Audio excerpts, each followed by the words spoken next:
ଅଛି ଗୋଟାଏ ନାରୀ ସୀତା ଯୋଉ ଆସନରେ ବସିଛନ୍ତି ସେ ଆସନରେ ବସିବା ଭାରି କ୍ଲିଷ୍ଟ ଭାରି କଷ୍ଟ।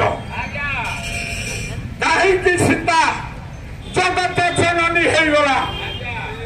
କାହିଁକି ମୋ ମା ସୀତା ଆଜି ବିଶ୍ୱ ଜନନୀ ପଦକୁ ଅଳଙ୍କୃତ କରିଛି?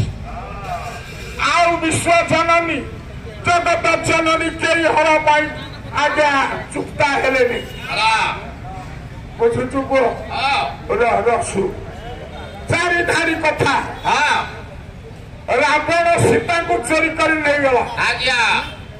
ସ୍ତ୍ରୀ ପାଇଁ ରାବଣ ନୈଷ୍ଠିକ ବ୍ରାହ୍ମଣର ମା ରାବଣ ନୈଷ୍ଠିକ ବ୍ରାହ୍ମଣ। ରାବଣର ମୂଳ ଜାଣିଛୁ? ମୂଳ କୋଉଠି? କବି ସମ୍ରାଟ ଭଞ୍ଜ ବୈଦର୍ଶ ବ୍ୟାସ। ପୁଅ ବଡ ପଣୁ ବର୍ଷ ଇନ୍ଦ୍ର